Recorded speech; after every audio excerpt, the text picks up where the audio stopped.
जय हिंद दोस्तों, कैसे हैं आप लोग? बताइए। बहुत अच्छे भाई। तो आज बहुत ही ज़बरदस्त टॉपिक हम शुरू करने वाले हैं। टॉपिक का नाम है सिंप्लीफिकेशन यानी सरलीकरण। ठीक है। और इस टॉपिक के बारे में आपको बता दें तो सबसे पहले इस टॉपिक के बारे में थोड़ी सी जानकारी हम प्राप्त कर लेते हैं कि इस टॉपिक का वेटेज कितना है आपके पेपर में, अगर हम खासकर बात करें तो। ठीक है। और इस टॉपिक से क्या क्या पूछा जाता है वो जान लेते हैं। तो अगर हम बात करते हैं प्री की, जिसमें अगर हम सीजल की बात करें तो सीजल में हमारा एक सवाल होता है, सीएचएसएल में एक सवाल होता है, लेकिन वहीं सीपीओ के प्री में दो सवाल होते हैं। ठीक है।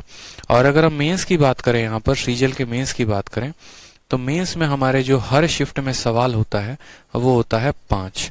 ठीक है। अगर आप 2018 मेंस की बात करेंगे तो 2018 मेंस में 16 सवाल आए थे, जिसमें एक शिफ्ट में 5 था, दूसरे शिफ्ट में 5 था और तीसरे शिफ्ट में 6 सवाल था। और अगर हम 2019 के मेंस की बात करें तो 2019 के मेंस में टोटल 15 सवाल थे, तीनों के तीनों शिफ्ट में 5-5 सवाल थे। यानी आप कह सकते हैं कि सिंप्लीफिकेशन से कुल मिलाकर आपके पेपर में 12 नंबर का सवाल आता है। प्री तो चला गया, छोड़िए, प्री की बात नहीं करते हैं, मेंस की बात करते हैं। मेंस में टोटल 5 सवाल होते हैं। समझ में आ रहा है? यानी जितने आपका परसेंटेज का वेटेज है उतना ही आपका सिंप्लीफिकेशन का वेटेज है। इस बात को ध्यान रखेंगे। सिंप्लीफिकेशन में बहुत ऐसी चीजें होती हैं जो हमें पढ़नी होती हैं। अगर हम बात करें सिंप्लीफिकेशन में क्या क्या पढ़ना होता है, तो देखो, सिंप्लीफिकेशन अपने आप में यूं समझ लो कि जिस तरीके से हम कहते हैं ना, कोई भी टॉपिक हम पढ़ते हैं तो उसका एक मिसलेनियस पोर्शन होता है। ठीक है। जैसे परसेंटेज पढ़ा तो परसेंटेज का मिसलेनियस होगा। ठीक है। प्रॉफिट लॉस पढ़ा तो प्रॉफिट लॉस का मिसलेनियस होगा। उसी तरीके से सिंप्लीफिकेशन सारे के सारे चैप्टर का मिसलेनियस है। सिंप्लीफिकेशन में जो आता है, हमारा मेन क्वेश्चन आता है बॉडमास के रूल से, जो हम पढ़ेंगे। दूसरा, सिंप्लीफिकेशन में आपको थोड़ा सा एडजस्ट किया जाता है अलजेब्रा को। ठीक है। और उसके बाद जो आता है वो आता है हमारा सीक्वेंस एंड सीरीज। ठीक है। Sequence and series. अब सीक्वेंस एंड सीरीज की बात हम करते हैं। ठीक है। सीक्वेंस एंड सीरीज के ऊपर क्वेश्चन अब बात करेंगे यहाँ पर एसएससी में। तो एसएससी में इसके ऊपर और इसके ऊपर सबसे ज्यादा सवाल पूछे जाते हैं, और सीक्वेंस एंड सीरीज जो है ये सबसे ज्यादा पूछा जाता है आपके बैंकिंग में, क्योंकि हमें जानना जरूरी है कि हमें क्या पढ़ना है, कितना पढ़ना है। ठीक है। पता चले कि सब कुछ पढ़ रहे हैं और उसके बाद हमारा कुछ आ ही नहीं रहा है। इसके अलावा सिंप्लीफिकेशन में कुछ बातें और भी होती हैं, जैसे अगर हम बात करें तो एक अप्रोक्सीमेशन की। ठीक है। कि अप्रोक्सीमेशन में बड़े बड़े संख्याओं का डिवीजन कैसे करेंगे, मल्टीप्लिकेशन कैसे करेंगे। और दूसरा पॉइंट जो होता है वो होता है हमारा फ्रैक्शन में, जिसमें हम फ्रैक्शंस के कंपैरिजन को देखते हैं, कौन सा फ्रैक्शन बड़ा है, कौन सा फ्रैक्शन छोटा है। ठीक है। तो एसएससी में जो मेन सवाल आ रहे हैं, अगर हम बात करें, मैंने पूरा का पूरा पेपर जहां तक एनालाइज किया, हर एक सवाल को एनालाइज किया मैंने, चाहे वो सीजीएल का है, सीपीओ का है, एमटीएस का है। तो एसएससी में जो क्वेश्चन आते हैं वो बॉडमास और अलजेब्रा से आते हैं। और बैंकिंग में आपके सीक्वेंस सीरीज आएंगे, अप्रोक्सीमेशन आएगा और फ्रैक्शन आएगा। तो जो बच्चे अप्रोक्सीमेशन, फ्रैक्शन और सीक्वेंस सीरीज पे मेहनत कर रहे हैं वो मेहनत ना करें, इससे सवाल आपके सीजीएल के मेंस में सवाल नहीं आते हैं। अगर आपको प्रैक्टिस करनी है तो आप पूरा का पूरा बॉडमास और अलजेब्रा पे करें। क्यों मैं ऐसा कह रहा हूं? क्योंकि आप लोग जो है अपनी शीट देखो जरा एक बार। आप लोगों के लिए मैंने जो शीट अपलोड की है, ठीक है, आप लोगों के लिए मैंने जो है अभी तुरंत जो है शीट अपलोड कर दी है आप लोगों के लिए। जरा अपने शीट में देखिए एक बार अच्छे तरीके से। मैंने आप लोगों को शीट जो है अपलोड किया हुआ है, आप लोग अपने स्टडी मटेरियल में जाके एक बार शीट को देखिए। ठीक है। मैं शीट अभी दिखाता हूं आप लोगों को। बहुत जरूरी है आप लोगों के लिए शीट को देखना, ताकि आप समझ पाए कि हमें कितना पढ़ना है, ठीक है, और क्या पढ़ना है। ये बहुत जरूरी होता है, ये बहुत जरूरी होता है, इस बात को ध्यान रखें। बहुत बच्चे बहुत रिलेवेंट पढ़ते रहते हैं पूरा टाइम पे, तो हमें उतना कुछ कवर अप नहीं करना, लेकिन जो कवर अप करना है वो बड़े कायदे से पूछा जाता है हमारे पेपर में। हमें इस बात का भी ध्यान रखना है। ठीक है। हमें इस बात का भी ध्यान रखना है, मैं आपसे कह रहा हूं। तो सभी चीजें तो मैं कंप्लीट करवा दूंगा, उसकी चिंता मत करो, लेकिन एक बार देख लो कि पेपर में क्या क्या पूछा गया है, कितना पूछा गया है, किस लेवल का पूछा गया है। और आप लोग कहते हैं कि सर पेपर टफ है, पेपर टफ है। पेपर टफ सिर्फ और सिर्फ एक ही टॉपिक की वजह से होता है, और वो होता है आज के समय में कैलकुलेशन। अरिथमेटिक में बात करोगे तो कैलकुलेशन आपको सबसे ज्यादा जो है कंपाउंड इंटरेस्ट और एवरेज से होता है। और अगर हम एडवांस की बात करेंगे तो एडवांस में सबसे ज्यादा जो कैलकुलेशन है, ठीक है, एडवांस कह रहे हैं, उसके बाद जो कैलकुलेशन है वो है हमारा सिंप्लीफिकेशन से।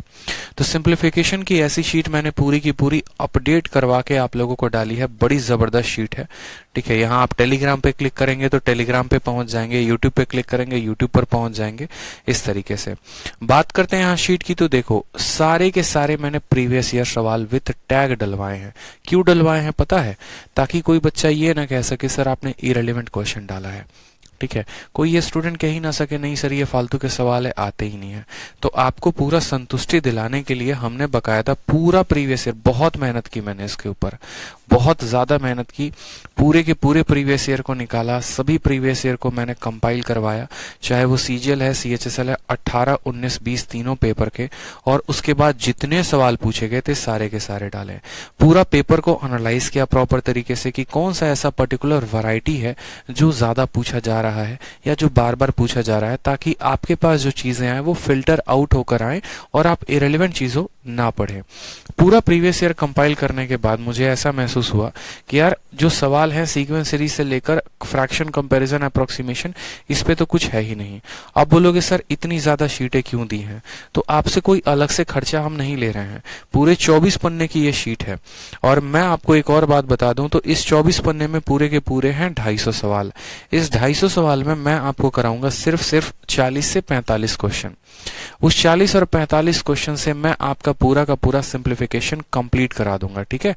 इस 250 सवाल में सिर्फ 50 सवाल मैं कराऊंगा, 200 सवाल आपको करने हैं। क्यों?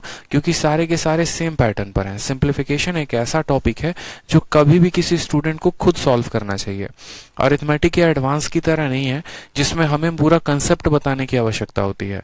इन 50 सवालों के माध्यम से पूरे के पूरे 30-40 कैटेगरी जितनी भी बनती है वो मैं आपका पूरा करा दूंगा। और आपको इतने ज्यादा मैंने क्वेश्चन इसीलिए दिए हैं ताकि आप प्रैक्टिस कर सको, क्योंकि भाई 5 सवाल मेंस में बहुत मायने रखते हैं, ठीक है। और एक और बात मैं आपको बता दूं, जितने भी बच्चे हैं जो ये वीडियो देख रहे हैं मेरे भाई, आप लोग अपने मन में एक बात ठान लो, अगर आपने ये 250 सवाल की शीट को कम से कम 3 बार लगा दिया ना, मेरा दावा है कि 10 नंबर आप अपने आज ही पक्के कर ले रहे हो। इस बात का मैं आपको दावा देता हूं। अब बोलोगे सर 3 बार आप क्यों कह रहे हो? इसीलिए मैं कह रहा हूं क्योंकि पहली बार लगाओगे तो आपको किसी भी सवाल में लगाने में 1 या 1.5 मिनट लगेगा, दूसरी बार में आप उसको 1 मिनट में लेके आ जाओगे, और तीसरी बार आप उसको 1 मिनट से कम में लेके आ जाओगे। आप लोगों में गलती क्या होती है, सिंप्लीफिकेशन का क्वेश्चन है तो ठीक है हम बाद में करेंगे, हम बाद में देख लेंगे कैसे होगा। ऐसे नहीं होता मेरे भाई, ठीक है। या पेपर में कर लेंगे, या चलो ठीक है बनाना ही तो है, बोर्ड मास के नियम पर ही तो है, कर लेंगे। यार एक होती है प्रैक्टिस, एक होता है कि स्क्वायर बैठ के निकालना, और एक होता है कि स्क्वायर जुबान पे याद होना, दोनों में बहुत फर्क होता है, ठीक है। तो इसी तरीके से यहाँ पर पूरा का पूरा सिंप्लीफिकेशन आपको मैंने 250 का कंपाइलेशन दिया है। एक एक सवाल आपको 3-3 बार लगाना, इस बात को ध्यान दो, ठीक है। उसके जो 50 इंपॉर्टेंट या बढ़िया कैटेगरी के क्वेश्चन हो गए वो मैं करवाऊंगा। और सिंप्लीफिकेशन के बहुत ऐसे पार्ट हैं जो मैंने आप लोगों को ऑलरेडी अलजेब्रा में पढ़ा दिया है, ठीक है। तो एक बार हम रिवाइज कर लेते हैं, रिकैप कर लेते हैं कि भैया हमने क्या क्या अलजेब्रा में पढ़ा था। और सिंप्लीफिकेशन में कुछ फॉर्मूले का उपयोग होता है सबसे ज्यादा, उन फॉर्मूला को भी हम एक बार देख लेते हैं। क्योंकि अलजेब्रा में हम लोगों ने ऑलरेडी इन फॉर्मूले को कवर कर लिया है, लेकिन छोटी छोटी बातें हैं, 2 सेकंड लगेगा, 2 मिनट लगेगा, हम इनसे गुजर जाएंगे, ठीक है। अंजलि कहती है सर ज्योमेट्री की तरह थ्योरी प्लस क्वेश्चन नहीं देंगे क्या? सिंप्लीफिकेशन में अंजलि कोई थ्योरी नहीं होता है। जो भी चीजें मैंने फॉर्मूला लेकर बाकी चीजें जो डाली हैं वो आपके मैंने पीपीटी में डाल दी हैं। ये क्लास नोट्स में आपको पूरा का पूरा मिल जाएगा, ठीक है। क्योंकि इसमें कोई थ्योरी का पोर्शन होता नहीं है। ये सभी चीजें हैं जो शीट में नहीं है लेकिन आपके क्लास नोट्स में है, और ये आपको यहाँ से फायदा मिल जाएगा। तो एक बार वापस से अपने सभी फॉर्मूले को हम रिवाइज कर लेते हैं। स्टार्ट करते हैं सबसे बेसिक फॉर्मूला a+b के होल स्क्वायर से। तो a+b का होल स्क्वायर आपको पता है कितना होता है, a-b का भी आपको पता है, a² - b² a+b a-b, ठीक। उसके बाद हम जानते हैं रूट के कंसेप्ट को। रूट का कंसेप्ट क्या कहता है मेरे भाई? तो रूट का कंसेप्ट ये कहता है अगर पावर 4 है तो 2 होगा, पावर 6 है तो पावर 3 होगा, पावर 8 है तो 2 होगा। मतलब हमेशा रूट लगाने पे वैल्यू क्या हो जाती है, पावर आधी हो जाती है। उसी तरीके से अगर मानिए a का पावर n है तो रूट हटने के बाद a का पावर n/2 हो जाएगा। a का पावर m है तो रूट हटने के बाद a का पावर m/2 2 आ जाएगा। उसके बाद आपका जो सबसे इंपॉर्टेंट अलजेब्रा में भी मैंने बार बार कहा था आप लोगों को कि क्यूब का फॉर्मूला आप लोगों को ध्यान रखना है। तो a प्लस बी का whole cube, a minus B का होल क्यूब, इस क्लास नोट्स में जितने भी फॉर्मूला सिंप्लीफिकेशन में उपयोग होते हैं वो सभी मैंने डाला है ताकि आप रिवाइज कर सको। ठीक है, बिल्कुल। तो यहां पर मैंने कहा जैसे a प्लस बी का होल क्यूब, ये फॉर्मूला मैं आपको अभी प्रूफ नहीं बताऊंगा, प्रूफ बताने का समय है नहीं यहाँ पे बैठ के कि मैं प्रूफ बताऊं कि ये कहां से आया और कहां से नहीं आया। ठीक है, समझ रहे हो मेरी बात? ये सभी फॉर्मूला मैं आपको दिखा रहा हूं कि देखो ये अलजेब्रा में मैंने कराया था और ये सभी सिंप्लीफिकेशन में आगे चल के इसका उपयोग होगा। उसी तरीके से अगर मानो यहाँ पर हम लिखते हैं root X upon root Y, तो इसको हम इकट्ठा भी लिख सकते हैं रूट एक्स अपॉन वाई, या अगर इकट्ठा लिखा है तो अलग अलग भी लिख सकते हैं। जैसे मानो रूट 2 को रूट 3 के साथ गुना किया तो हमारा रूट 6 आएगा। जैसे मानो मैंने कहा ना रूट 2 को मैंने रूट 3 के साथ गुना किया तो हमारा कितना आएगा, रूट 6 आएगा। ये सभी छोटी छोटी बातें हैं जो मुझे लगता है आप लोगों को ध्यान है, इसमें मुझे कुछ खास बताने की जरूरत नहीं है। ये एक इंपॉर्टेंट चीज है जो आपको नोट करना है, ये 2 पॉइंट। अब ये दोनों पॉइंट क्या है, जरा इन दोनों पॉइंट को देखो। ठीक है, हम बात करते हैं कि यदि किसी संख्या पे रूट जो है n टाइम्स तक लगा दें, जैसे मानो मैंने कहा रूट अंडर 7, फिर इसके अंदर रूट 7, फिर इसके अंदर रूट 7, तो भैया इसकी वैल्यू क्या होगी, इसकी वैल्यू क्या होगी अगर मानो ये n टाइम्स तक रिपीट होता है। मतलब मानो ये जैसे 3 बार रिपीट हुआ, 4 बार रिपीट हुआ, 5 बार रिपीट हुआ, 10 बार रिपीट हुआ, तो इसकी वैल्यू क्या होगी। तो इसके लिए आपको ये फॉर्मूला ध्यान रखना होगा। फॉर्मूला क्या है, तो फॉर्मूला हमारा है जैसे जो भी संख्या आपने, जैसे मानो 3 बार रूट मैंने लिखा हुआ है, रूट 7 रूट 7 रूट 7 को मल्टीप्लाई किया है, तो मैंने कहा 7 का पावर 2 इंटू ये जितनी बार रिपीट हुआ है, कितनी बार रिपीट हुआ है, 3 बार, 2 इंटू 3 माइनस 1 बटे, ठीक है, यहाँ पे समझेंगे 7 का पावर, ठीक है, 7 का पावर, अब यहाँ पर लिखो 2 का पावर n माइनस 1, ठीक है, 2 का पावर, समझेंगे यहाँ पे 2 का power n minus 1 divided by 2 का पावर n। अब बोलोगे सर n के स्थान पे क्या रखें, तो n के स्थान पे जितनी बार ये संख्या रिपीट हुई है हमें उसको रखना है। हमें क्या करना है, हमें उसको रखना है। तो यहाँ पर n, यहाँ पर 3 आएगा, तो 2 का क्यूब 8, 8 में से 1 गया 7, तो ऊपर लिखोगे 7, और यहाँ 2 का क्यूब 8, यानी इसका आंसर होगा 7 का पावर 7 बटे 8। इसका आंसर कितना होगा, 7 का पावर 7 बटे 8। अगर इसी तरीके से ये संख्या 5 बार रिपीट होती तो यहाँ 2 का पावर 5 आता, 32 में से 1 जाता, 31 बटे 32 हमारा आंसर होता। ठीक है, इसी तरीके से ये संख्या 6 बार रिपीट होती तो 61 बटे जो है सॉरी 63 बटे 64 हमारा आंसर हो जाता। लेकिन अगर सोचो कि ये संख्या 2 बार, 3 बार, 4 बार, 5 बार ना रिपीट होके अगर ये इनफाइनाइट टाइम्स तक रिपीट हो जाए, जैसे मैं अगर यहाँ पर आपको सेम तरीके से ये लिख दूं कि भैया रूट 7 है, रूट 7 रूट 7, ये गुना इनफाइनाइट टाइम्स है, इसकी वैल्यू कितनी होगी, तो साफ तौर पर बोलोगे कि इसकी वैल्यू कितनी आ जाएगी, 7 आ जाएगी। मतलब अगर कुछ पर्टिकुलर नंबर तक रिपीट हो रहा है तो उसके लिए ये फॉर्मूला है, और अगर इनफाइनाइट टाइम्स तक रिपीट होगा तो इसका वैल्यू कितना हो जाएगा, इसका वैल्यू हो जाएगा हमारा 7। ठीक है, उसी तरीके से आपको फिर 2 और इंपॉर्टेंट चीजें ध्यान रखनी होती हैं कि अगर रूट के अंदर यहाँ पर जैसे पीछे में क्या था, रूट के अंदर मल्टीप्लिकेशन था, अब यहाँ रूट के अंदर अगर एडिशन है या रूट के अंदर सब्सट्रैक्शन है तो कैसे करेंगे। जैसे मानिए यहाँ पर आपने सवाल देखा होगा कि यहाँ पर आपको सवाल जैसे मिला होगा root under 6 plus root under 6 plus root under 6। अब ऐसे केसेस में आपसे मानो ये वैल्यू इनफाइनाइट तक गई है तो हमसे पूछा जाता है ये वैल्यू कितनी होगी। तो कुछ नहीं करना है, एक बहुत ही शानदार ट्रिक आप लोगों को ध्यान रखनी है। जो भी संख्या होता है उसको हमें 2 पार्ट में बांटना होता है, ठीक है, या इसके हमें ऐसे फैक्टर निकालने होते हैं जिनके आपस का अंतर कितना होता है, आपस का अंतर 1 होता है। जैसे आप 6 को तोड़ोगे तो बोलोगे सर 6 3 इंटू 2 में टूट जाएगा, ठीक है, 6 3 इंटू किस में टूट जाएगा, 2 में टूट जाएगा। अगर यहाँ पर ये वैल्यू प्लस में है तो ये बड़ी वाली संख्या हमारी आंसर होती है, और अगर यहाँ बीच में वैल्यू माइनस है तो छोटी वाली वैल्यू आंसर होती है। ठीक है, जैसे मैं आपके सामने 2 सवाल लिख रहा हूँ। पहला सवाल मैं आपको लिख रहा हूँ रूट 6, ठीक है, माइनस रूट 6 माइनस रूट 6, और ये वैल्यू चले जा रही है, इसकी वैल्यू कितनी होगी। आपने कहा सर 6 को हम 2 पार्ट में तोड़ते हैं, 6 को हम 2 पार्ट में तोड़ते हैं, 3 और 2, इनके आपस का अंतर 1 है, इनके आपस का अंतर कितना है, 1 है। अगर बीच में माइनस होगा तो छोटी वाली संख्या हमारी आंसर होती है, और अगर बीच में प्लस होगा तो बड़ी वाली संख्या आंसर होती है। इस तरीके से आप अपने कॉपी में ये बात नोट कर लेंगे। ठीक है, इस तरीके से आप अपने कॉपी में ये बात नोट कर लेंगे। तो मेंस का एक क्वेश्चन था जो पूछा गया था और क्वेश्चन क्या था जरा वो भी समझो। क्वेश्चन में कहा था कि यदि, ठीक है, यदि m का मान जो है m का मान जो है वो है √12 जमा √12 जमा √12 और ये हमारा रूट चलता जा रहा है इनफाइनाइट तक। n का मान जो है वो है √12 माइनस √12 माइनस √12 और ये वैल्यू चली जा रही है। तो हमारे 4 ऑप्शन दिए गए थे। ऑप्शन नंबर हमारा ये कहा था कि m माइनस n प्लस 1 बराबर 0। क्या ये सही होगा? m minus n minus 1 minus बराबर 0, ठीक है। ऑप्शन नंबर सी था हमारा, ठीक है, m प्लस n प्लस 1 बराबर 0 और ऑप्शन नंबर हमारा डी था माइनस m, ठीक है, माइनस n प्लस 1 बराबर 0। ये हमारे 4 ऑप्शंस हमारे पेपर में पूछे गए थे, ठीक है। ये हमारे 4 ऑप्शन पेपर में पूछे गए थे कि इसमें कौन सा जो कथन है वो सही है। यदि m इतने के बराबर है, n इतने के बराबर है, तो हमारा कौन सा आंसर सही है। कोई दिक्कत की बात नहीं है मेरे भाई, आप समझो ऐसे। यहाँ पर जब आप m की वैल्यू कैलकुलेट करोगे तो m की वैल्यू कितनी आ जाएगी, तो बोलोगे सर m की वैल्यू 12 को तोड़ो 2 संख्याओं में, 3 × 4। 4 बड़ी संख्या है तो प्लस वाले के लिए आंसर क्या होगा, तो 4 होगा। उसके बाद यहाँ पर सेम तरीके से 12 है, तो 12 है तो यहाँ पर 4 क्या है, ठीक है, ये 4 × 3 में टूटेगा, माइनस दिया गया है तो छोटी वाली संख्या आंसर होगी। अब जरा ऑप्शन में देखिए, यहाँ पे ऑप्शन में करेंगे तो यहाँ पर बोलेंगे सर पहला ऑप्शन में 4 में से 3 गया 1 और 1 + 1 0 के बराबर होता है, नहीं होता, पहला आंसर नहीं होगा। दूसरे में जरा देखो, 4 में से 3, 4 में से 3 गया 1 और 1 - 1 0, यानी ऑप्शन नंबर जो बी है वो क्या है, करेक्ट आंसर है। m माइनस n माइनस 1 बराबर 0, तो ये हमारे पेपर का पूछा गया सवाल है। अब इसी सवाल को थोड़ा टफ भी बनाया जा सकता है आगे चल के।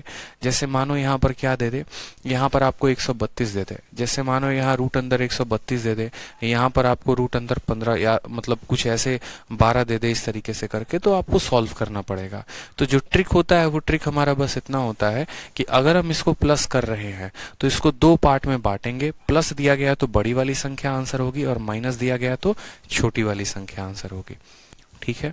समझ में आया बात? चलिए नेक्स्ट देखिए। यहाँ पर जैसे कि आपने ऐसा भी पढ़ा होगा, a का पावर m को a के पावर n के साथ गुना करेंगे तो क्या मिलेगा, a का पावर m प्लस n। उसी तरीके से a के पावर m का देखो, ये दोनों चीजों में बड़ा फर्क है, इस बात को समझेंगे। यहाँ पे 2 चीजें कौन सा फर्क है, ये तो चलो कोई दिक्कत की बात नहीं। एक बच्चा क्या समझता है, समझना मेरी बात को, एक होता है हमारा 2 स्क्वायर, ठीक है, और बाहर होता है 2, और दूसरा होता है हमारा 2 के स्क्वायर का स्क्वायर। मतलब यहाँ पर हमारा क्या लगा होता है, यहाँ पर हमारा ब्रैकेट लग के लगा होता है। यहाँ पर आप ऐसे भी लिख सकते हो, 3 लिखो, ज्यादा सही रहेगा, समझ में आएगा। अब यहाँ पर क्या दोनों चीजों में फर्क है, ये बड़ा इंपॉर्टेंट है हमारे लिए समझना। ये तो बड़ा आसान होता है, गुना कर लेते हैं, लेकिन इस गुने के आधार पे बच्चा एक गलती कर लेता है, वो इसको दोनों को बराबर समझता है और दोनों को बैठ के रटता है। ऐसी गलती नहीं है। देखो अगर यहाँ पर मैंने कहा कि ब्रैकेट लगा हुआ है तो इसका मतलब ये होता है कि 2 में 2 × 3 का क्या लगेगा, गुना लगेगा। और यहाँ पर चूंकि ब्रैकेट नहीं लगा है तो इसका मतलब है 2 का पावर 2 और उस 2 का पावर हमारा 3 है। इसको जब आप सॉल्व करेंगे तो बोलेंगे सर ये 2 का पावर 6 है, और इसको जब आप सॉल्व करेंगे तो 2 का पावर 2 का क्यूब यानी 2 का पावर 8 है। क्या 2 का पावर 6 और 2 का पावर 8 समान है? नहीं समान है। मतलब शुरू में जो ये संख्याएं दी जाती हैं वो समान नहीं होती हैं। तो आपने यहाँ पर देखा कि एक ब्रैकेट के लगने की वजह से इसका मान 2 का पावर 6 हो गया और ब्रैकेट के हटने की वजह से इसका मान 2 का पावर 8 हो गया। तो कभी भी आप ऐसी गलती नहीं करेंगे कि आपने कहा कि 3 का पावर 5 है, ब्रैकेट लगा दिया 7, और यहाँ पर 3 का पावर 5 का पावर 7, ये दोनों बराबर हैं। नहीं मेरे भाई, बराबर नहीं है। ध्यान रहेगा इस बात को। तो जो बच्चा ये प्रॉपर्टी पढ़ता है साथ के साथ उसको इस बात का भी ध्यान रखना है। उसी तरीके से अगर आप p के पावर m को p के पावर n के साथ डिवाइड करते हैं, ये पावर जब ऊपर जाता है तो क्या होता है, माइनस कर देता है। अगर आप पूरे का पावर n कर रहे हैं तो वो इंडिविजुअल का पावर n अपॉन इंडिविजुअल का पावर n हो जाएगा। इस बात को ध्यान रखें। इसके अलावा बचपन में भी आपने पढ़ा था, बचपन में क्या पढ़ा था, किसी भी संख्या का पावर 0 कितना होता है, तो 1 होता है, ठीक है। किसी भी संख्या का पावर अगर माइनस में होता है तो उसको हम रेसिप्रोकल में बदल देते हैं।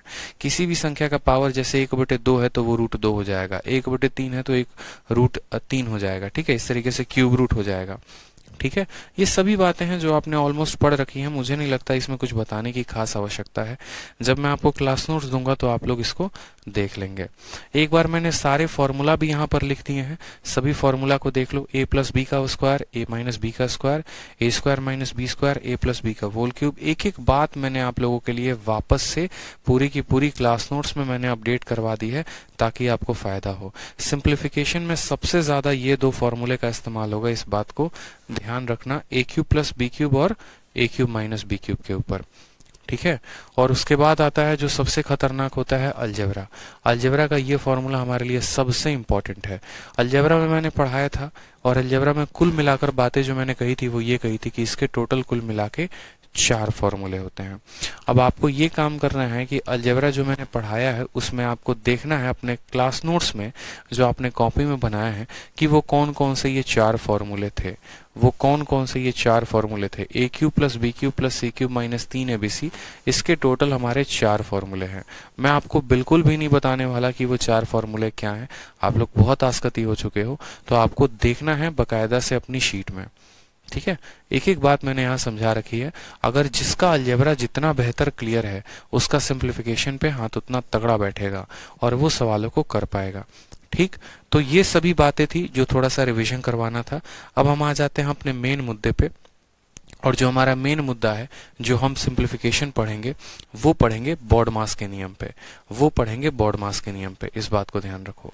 अब बहुत बच्चे क्या होता है कि बॉडमास को क्या होता है, देखो मेन हम आ चुके हैं बॉडमास पे। अब बॉडमास की अगर हम बात करें मेरे भाई, तो ये बॉडमास एक स्टूडेंट ध्यान रखता है कि बॉडमास बॉडमास बॉडमास, लेकिन क्या होता है कि इस बॉडमास के पहले, इस बॉडमास के पहले एक और वर्ड होता है, उसको हम कहते हैं वी, उसको हम क्या कहते हैं, वी कहते हैं। और यहाँ पर हर शब्द के अपने अपने मायने हैं। जैसे अगर हम वी की बात करें तो वी का मतलब होता है विनक्यूलम, ठीक है। अगर हम बी की बात करें तो बी का मतलब होता है ब्रैकेट, ओ की बात करें तो ओ का मतलब होता है ऑफ, डी की बात करें डिवीजन, एम की बात करें मल्टीप्लिकेशन, ए की बात करें एडिशन, और एस की बात करें सब्सट्रैक्शन। अब बोलोगे सर ये बॉडमास इसी तरीके से क्यों लिखा गया है, इसका कोई और तरीका क्यों नहीं है लिखने का, हम ऐसे ही क्यों लिखते हैं। तो देखो क्या होता है, जब सिंप्लीफिकेशन में बहुत सारी चीजें दी गई होती है ना, ठीक है, तो उनको हल करने का कुछ ना कुछ तो नियम होगा। जैसे मानो मैंने कहा 2 को हमें 3 के साथ गुना करना है, उसको 4 के साथ भाग करना है, जोड़ना है 1, घटाना है 2। अब मैंने कहा ये चीजें हैं, इसको सॉल्व करो। तो आप बोलोगे सर यहाँ पर इसको अब कैसे सॉल्व करें।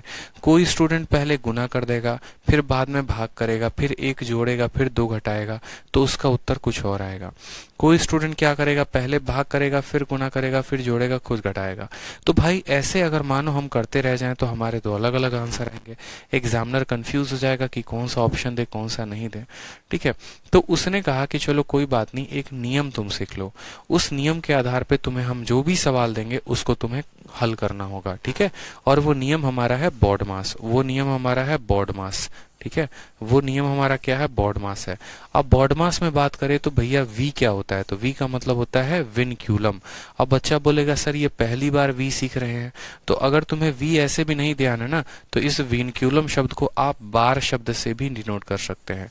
बार का मतलब क्या होता है, बार का मतलब होता है जैसे मानो यहीं पर अगर मैं बार लगा देता ना, ठीक है, यहीं पर मैं अगर बार लगा देता, ठीक है, तो यहीं पर मैं अगर बार लगा देता तो क्या होता कि हमारा एग्जामिनर ये कहता, देखो ये जो ऑर्डर लिखा गया है ना, इस ऑर्डर में कहने का मतलब ये है कि अगर एक ही लाइन में सारी की सारी खिचड़ी पक रही है तो सबसे पहले तुम्हें बार वाले को सॉल्व करना है, फिर ब्रैकेट वाले को करना है, फिर ऑफ वाले को करना है, फिर डिवाइड, फिर मल्टीप्लाई, फिर ऐड, फिर सब्ट्रैक्ट। इस तरीके से तुम्हें सभी सवालों को हल करना है। यानी अगर मानो ये सवाल दिया गया है ना, तो इस सवाल में सबसे पहली प्रायोरिटी, प्राथमिकता जो हम देंगे वो ये देंगे कि हमें इनको हल करना होगा सबसे पहले। उसको करने के बाद हम देखेंगे क्या कहीं ब्रैकेट लगा है, नहीं लगा है तो छोड़ दो। ऑफ शब्द का इस्तेमाल है तो नहीं है, ऑफ का मतलब क्या होता है, गुना करना, और डिवाइड का कहीं इस्तेमाल है तो हाँ है। यानी इसको हल करने के बाद फिर हम डिवाइड करेंगे, फिर उसके बाद मल्टीप्लाई करेंगे, फिर ऐड करेंगे, फिर सब्ट्रैक्ट करेंगे। अब इसमें एक शब्द जो है आपका ब्रैकेट आता है, तो ब्रैकेट जो है ना, इस ब्रैकेट का भी बड़ा मजेदार गेम है। ब्रैकेट भी टोटल कुल मिला के 3 तरह के होते हैं। एक ये होता है छोटा ब्रैकेट, दूसरा होता है उसके बाद हमारा मझिलका ब्रैकेट, ठीक है, और तीसरा होता है बड़ा ब्रैकेट। यानी अगर हम बात करें सबसे पहले, ठीक है, अगर हम बात करें सबसे पहले, तो सबसे पहले अगर हम बात करें यहाँ पर, तो अगर जैसे मानो मैंने सवाल दिया है, मैंने सवाल आपको क्या दिया है कि 2 + 3 छोटे ब्रैकेट के अंदर है, ठीक है, प्लस 2 जो है ये हमारा आ गया मिडिल ब्रैकेट के अंदर, और मानो इंटू 3 आ गया बड़े ब्रैकेट के अंदर। अब आप सबसे पहले किसको सॉल्व करोगे? आप इधर से अंदर की तरफ बढ़ोगे या आप अंदर से बाहर की तरफ आओगे? तो इसके लिए भी हमारा जो मैथमेटिशियन जिन्होंने भी इसको डिस्क्राइब किया था, ठीक है, उन्होंने कहा कि एक काम करो, ब्रैकेट में तुम कंफ्यूज ना होगे, इसलिए सबसे पहले ये अंदर वाले ब्रैकेट को हल करो, यानी छोटे वाले को हल करो, फिर उसके बाद ये कर्व वाले को हल करो, और फिर तब सबसे लास्ट वाले को हल करना। ठीक है, तो सबसे पहले अगर हम सिंप्लीफिकेशन में प्रायिकता देते हैं, प्रायोरिटी देते हैं, तो किसको देते हैं? तो सबसे पहले प्रायोरिटी हम देते हैं विनक्यूलम यानी बार को, फिर ब्रैकेट। ब्रैकेट में किस तरह के? तो सबसे पहले ये, फिर उसके बाद फिर ऑफ, डिवीजन, मल्टीप्लिकेशन, डिवीजन, ठीक है, एडिशन और सब्सट्रैक्शन। तो ये होता है बेसिक बोर्ड मास की आत्मा, बोर्ड मास की जान। अब इसके ऊपर आप अपने शीट में देखेंगे तो काफी बेहतरीन सवाल मैंने पूरे के पूरे डाले हैं, 250 क्वेश्चन। ठीक है, इस 250 क्वेश्चन का चढ़ावा जिसने 3 बार चढ़ा लिया ना, मैं कहता हूँ आशीर्वाद लग जाएगा उसको भगवान का कि उसके पांचों के पांचों सवाल मेंस में जाके सही होने ही होने हैं। इस बात का ध्यान रखो, तय है, इस बात की गारंटी मेरी है। ठीक है, तो सवाल को जरा देखिए। अब बोलोगे सर पहला सवाल ये इतना टफ है, तो क्या करोगे भाई? सिंप्लीफिकेशन के सवाल टफ ही बनते हैं, इसमें ना आप कुछ कर सकते हैं ना मैं कुछ कर सकता हूं। अगर कोई कुछ कर सकता है तो इसमें हमारा एग्जामिनर जो है वो सवालों को या तो आसान दे सकता है, नहीं तो टफ दे सकता है। जितने तरह के या जितने टाइप के क्वेश्चन बनते हैं धीरे धीरे करके मैं सभी टाइप आपको बताऊंगा। ठीक है, लेकिन सिंप्लीफिकेशन में बार बार कह रहा हूं, असली प्रैक्टिस तब होगी जब आप अपनी कलम उठाएंगे। अब जैसे मानिए हमारे सामने इतना बड़ा सवाल दिया गया है, ठीक है, हमारे सामने इतना बड़ा सवाल दिया गया है, तो याद करिए जरा बोर्ड मास का नियम। बोर्ड मास का नियम क्या कहता है? बोर्ड मास का नियम ये कहता है कि सबसे पहले यहाँ पर हम ब्रैकेट के अंदर की चीजों को सॉल्व करेंगे, यानी ब्रैकेट में जो दिया गया है सबसे पहले आप इसको हल करो, बाकी दुनिया गई भाड़ में, कोई फर्क नहीं पड़ता है, सबसे पहले ब्रैकेट के अंदर को हल करेंगे। ब्रैकेट के अंदर किसको हल करेंगे? तो याद करो, मैं दोबारा से लिख रहा हूं यहाँ पर बोर्ड मास।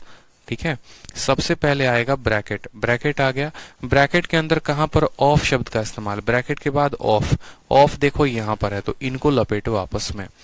ठीक है, ऑफ यहां पर है तो इनको लपेटो आपस में। तो बोलोगे सर 4 ऑफ 4 है, मतलब ये 16 हो गया।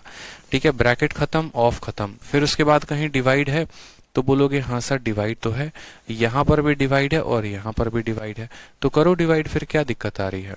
करो डिवाइड यहाँ पे, हर शब्द को लिखते चलो। तो बोलोगे सर यहाँ 4 है, ठीक है, प्लस में 4 है, इनटू में 4 है, ठीक है, डिवाइड का साइन है तो डिवाइड लेंगे, 4 ऑफ 4 हमारा 16 आ गया, -4 डिवाइडेड बाई 4 इंटू 4, ये मानो इतना आ गया। अब जरा देखो, जब भी डिवाइड की बात होती है तो अगर मानो मैं आपको लिखता हूं कि 2 को डिवाइड करना है मान लो 3 के साथ, तो आपको आज के बाद इतना ध्यान रखना होगा कि 2 इंटू 1/3, डिवाइड का साइन मल्टीप्लाई में बदल देंगे और 3 का उल्टा कर देंगे। जैसे मानो 2 को मुझे 1/5 के साथ डिवाइड करना था, तो डिवाइड जो है वो किस में बदल जाएगा? मल्टीप्लाई में, और 1/5 का उल्टा कितना होता है? 5/1 में। जब भी डिवाइड करना होगा हम इसी तरीके से करेंगे यहाँ पे। ठीक है, कि अगर डिवाइड है तो मल्टीप्लाई में बदल दिया और 3 का उल्टा 1/3 कर दिया। उसी तरीके से यहाँ पर मुझे क्या करना है? डिवाइड करना है।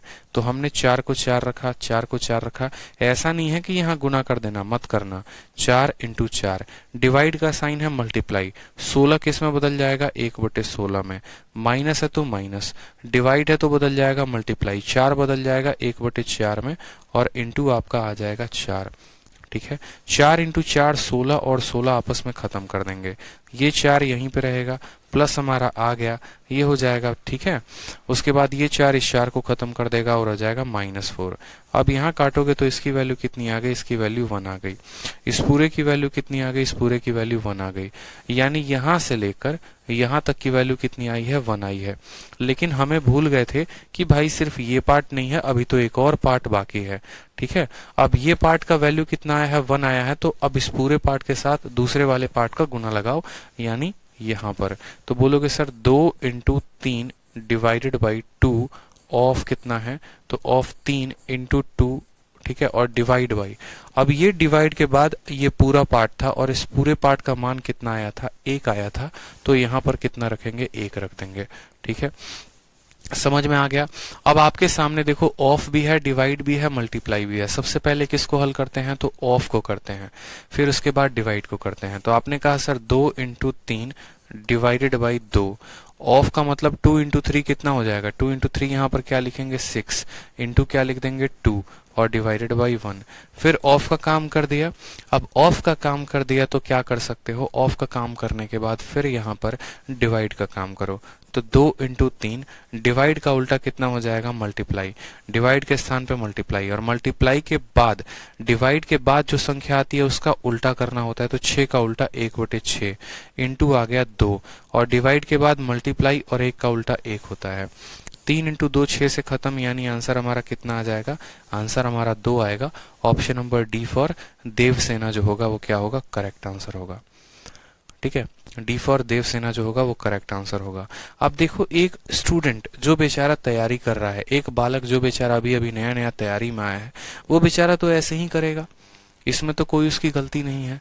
लेकिन मैं आपको तरीका बताता हूँ कि आपको परीक्षा हॉल में ये सवाल कैसे करना होता है।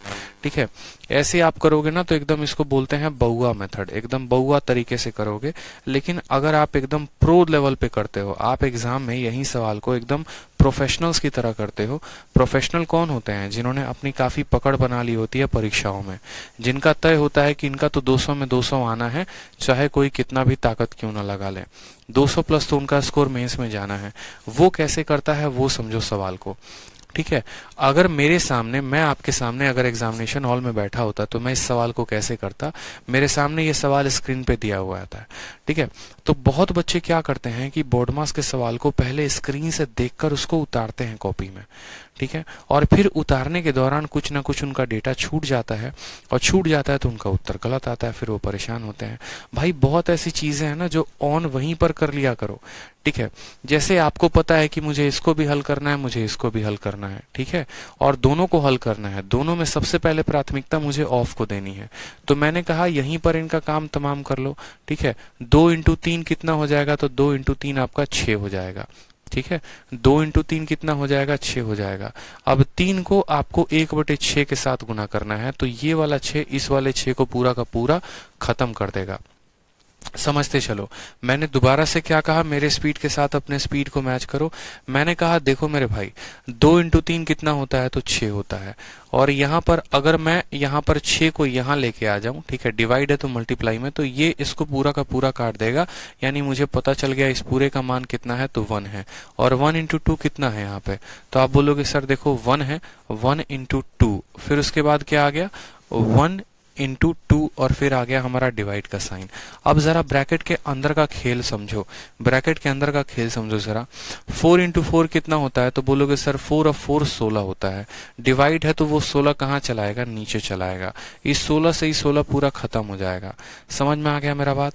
4 को जब 4 के साथ भाग लगाओगे तो 1 आएगा, और वो 1 × 4, वो 1 × 4 कितना कर देगा भाई तुम्हारा, तो 1 × 4 4। यहाँ +4 है और यहाँ -4 है, ये लोग आपस में खत्म हो जाएंगे। यहाँ से सिर्फ बचेगा 1, यानी 2 डिवाइडेड बाई 1, आंसर हमारा आ जाएगा 2। बात खत्म। कुछ ही सेकंडों में ऑप्शन नंबर डी को हम क्या कर देंगे, टिक कर देंगे। तो बहुत ऐसी चीजें होती हैं, और ये चीज कब आएगी, ये चीज आपके अपने माइंड की वजह से आएगी। आप बैठ के परीक्षा में प्रैक्टिस करोगे तो बिल्कुल नहीं होगा, घर पे बैठ के प्रैक्टिस करोगे तो होगा। ठीक है, ऐसे बहुत सारे सवाल हैं, और शीट में ऐसे लबालब सवाल भरे हुए हैं, आपको प्रैक्टिस पे प्रैक्टिस, प्रैक्टिस पे प्रैक्टिस करते जाना है। अब जैसे मानो दूसरा सवाल मैंने उठाया, दूसरा सवाल पूछा गया सीजल के प्री में, लेकिन इस सवाल में देखो तो कितना दम है, बढ़िया सवाल है, पूरा ब्रैकेट व्रैकेट लगा रखा है, कोई दिक्कत की बात नहीं। लेकिन मैंने आपको क्या कहा कि बहुत ऐसी चीजें हैं जो आपको वहीं पर सॉल्व कर लेनी है। जैसे मानो मुझे पता है कि मुझे एक बार तो ये ब्रैकेट सॉल्व करना है, मुझे दूसरा ये ब्रैकेट सॉल्व करना है। जरा यहाँ पर देखो तो बोलोगे सर 6 × 3 18, 18 5 23/6 आ रहा है। तो यहाँ पर कहा सर आपने 23/6 आ गया। ठीक है, डिवाइड। अब सबसे पहले देखो इसको गोली मारो, पहले यहाँ पर मल्टीप्लाई का काम करो। 3 × 2 6, 7/3। देखो यहाँ पे कितना आएगा, तो 7/3 आएगा। ये 7 इस 7 को खा जाएगा, खत्म कर देगा, तो 2/3 आएगा। ठीक है, और 2/3 का मल्टीप्लाई लगाओगे तो वो कितना बना देगा, वो बना देगा आपका 3/2। 6 × 3 18 5 23/6 कितना हो जाएगा, 23/6 हो जाएगा। 3 से काटो 2 बार में, 23/4 कितना आ गया मेरे भाई, 23/4। 8 इंटू 2 16, 16 और 7 कितना हो गया, तो बोलोगे सर 23/8 हो गया यहाँ पर, ठीक है। फिर उसके बाद डिवाइड का साइन है, डिवाइड के बाद हमारा 23/4 है, 23/4 का उल्टा कर लो और गुना लगा दो, तो बोलोगे सर 4/23 आ गया। मैं शुरू से वहीं से हल करते चल रहा हूँ। अब आ जाता है इस ब्रैकेट के अंदर, इस ब्रैकेट के अंदर जब बात आती है तो देखो फिर किसका काम करना है, ऑफ का। 7 इंटू 2 14, 14 6 20/7, ठीक है। और इस 20/7 का गुना लगाना है किसके साथ, तो 5 चौके 20 और 1 21/5 के साथ। फिर यहाँ डिवाइड है तो डिवाइड को पलटी मार दो, डिवाइड को पलटी मारोगे मल्टीप्लाई बदल जाएगा 2/3, 3/2 में हो जाएगा। मेरी बात समझे आप यहाँ पे। अब आपने देखा यहाँ पे 10 से 0 खत्म, 7 से खत्म 3 बार में, तो ये आ जाएगा हमारा कितना, 21 इंटू 9। तो यहाँ पर लिखेंगे सर 21, ठीक है, इंटू 9। यहाँ पे कोई समस्या, 21 इंटू 9 नहीं आएगा, माफ करेंगे, यहाँ पे 2 इंटू 9 आएगा। कितना आएगा, 2 इंटू 9 आ जाएगा। और फिर बाहर में मल्टीप्लाई है 5/9, तो इसको 5/9 के साथ करो। सारा खेल खत्म, 23 से आपका 23 खत्म, 8 से आपका 8 खत्म, 9 से आपका 9 खत्म। आंसर बचेगा वो बचेगा 5। Option number D is the correct answer, ठीक है, डी फॉर देवसेना। तो ये चीजें आपकी प्रैक्टिस जितनी अच्छी रहेगी ना, आप उतना तगड़ा खेलोगे, उतना जल्दी कैलकुलेशन करोगे। इसमें कोई भी टीचर आपको कुछ अलग चीज नहीं सिखा सकता है। क्या सिखाएगा बेचारा कोई टीचर, यही तो बताएगा ना ज्यादा से ज्यादा कि आपको बोर्ड मास का नियम लगाना है। लेकिन जो कैलकुलेशन की स्पीड आपकी बनेगी वो तो आपके अपने लेवल से बनेगी, वो आपके अपने अंडरस्टैंडिंग की वजह से बनेगी कि एक मुझे यहाँ हल करना है, एक मुझे वहां हल करना है, और उस तरीके से मुझे सभी सवालों को मिलाकर आंसर देना है। कुछ नए टाइप जो होंगे वो मैं आपको बता सकता हूँ। जैसे मानिए क्वेश्चन नंबर 4 हो गया, आप अपनी शीट में क्वेश्चन नंबर 4 को देखिए। इस क्वेश्चन का सिंप्लीफाइड वैल्यू कहा गया है। ये पूछा गया है सीजीएल 9 जून 2019 में। सवाल है इतना खतरनाक कि दिमाग के होश उड़ा दे, ठीक है। लेकिन इसमें हम लगाएंगे स्मार्ट अप्रोच, और स्मार्ट अप्रोच के माध्यम से हम सीखेंगे। जैसे मानिए मेरे साथ चलिएगा, आराम से देखिएगा। मैंने कहा यहाँ पर ये कितना है, तो 1.0025 है, ठीक है। और मुझे 6.25 को 10 के पावर -6 के साथ गुना करना है। अब यहाँ पर समझते चलेंगे। जैसे मानो मैंने कहा यहाँ पे कि मानो मैंने 6.1 को 10 के साथ गुना किया, तो ये वैल्यू हमारी 61 हो गई। मैंने 6.1 को 10 के पावर -1 के साथ गुना किया, तो 10 के पावर -1 के साथ का मतलब क्या हो गया, मैंने 6.1 को मैंने 10 के साथ भाग कर दिया, ठीक है। अब बहुत बच्चे भाग करने के लिए क्या करते हैं, इसको उड़ाते हैं, फिर 100 लाते हैं, फिर वो लिखते हैं 61/100, फिर वो 61 को 100 के साथ भाग करके 0.61 लिखते हैं। आपको यहां से यहां तक पहुंचने के लिए देखो आपने कितनी मशक्कत की है। इतना नहीं करना होता, इतना नहीं करना होता। मेरे कहने का मतलब है, आप ऐसे समझो, इसके पास दशमलव है तो इसके नीचे एक 0 होगा, इसके पास पावर -1 है तो एक और 0 होगा, यानी मुझे 61 को 100 के साथ भाग करना है तो वो ऑटोमेटिक 0.61 देगा। ये मैंने अपने माइंड में सोच लिया। जैसे मैं अगर आपको यहाँ बताऊं तो मैंने कहा यहाँ पर इसको 625 मान लो, कितना मान लो, 625, ठीक है। इसका दशमलव हटेगा तो नीचे 2 0 जाएगा, और यहाँ पर नीचे 6 0 है, यानी कुल मिलाकर नीचे 8 0। मुझे 10 के पावर 8 के साथ भाग करना है, यानी दशमलव के बाद कुल मिलाकर 8 अंक होने चाहिए, ठीक है। जैसे मैंने यहाँ पर लिखा ना 0 दशमलव, तो दशमलव के बाद मेरे 8 अंक होने चाहिए। क्यों, 6 इसके वजह से आएंगे, 2 इसके वजह से। 8 में 3 अंक तो हमारे ये रहे, बाकी 5 क्या होंगे, तो बाकी 5 हमारे 0 होंगे, तो 1 2 3 4 5, और उसके बाद आ जाएगा 6 2 5। तो जब हम इनको जोड़ेंगे तो वैल्यू कितनी आएगी, 1.00250, ठीक है, 0625। ये हमारी वैल्यू आ गई पूरी की पूरी। और इस वैल्यू को मुझे किसके साथ भाग करना है, तो इसके साथ। इन दोनों को जोड़ो तो दशमलव के बाद 95 है, तो यहाँ पर आपका दशमलव के बाद 95 आ जाएगा, तो पॉइंट देखो यहाँ पे 0.9525। अब आपकी वैल्यू कन्वर्ट हो गई इसमें, आपकी वैल्यू कन्वर्ट हो गई इसमें। इसी का आंसर यहाँ पर दिया गया है। अब बहुत बच्चे जो हैं यहाँ पर बोलेंगे कि सर हम मल्टीप्लाई करें तो कैसे करें, डिवाइड करें तो कैसे करें, क्योंकि यहाँ पर देखोगे सवालों में तो यहाँ पर आपका सभी का यहाँ पर 111 भी दे रखा है और सभी का यूनिट डिजिट भी सेम दे रखा है। अब सवाल को करोगे तो कैसे करोगे, कितनी बार बताया है, डिजिटल सम लगाना होता है। अब जरा ऑप्शन के डिजिट सम देखो तो 5 2 7 और 1 कितना आ रहा है, 8। 5 10 12, 12 और 1 13, 13 को जोड़ोगे तो 4, 5 और 1 आ गया 6, 5 10 11 को आपस में जोड़ोगे 2। इन सभी के डिजिट का सम कितना है? अलग अलग है। किसी का 8 है, किसी का 4 है, किसी का 6 है, किसी का 2 है।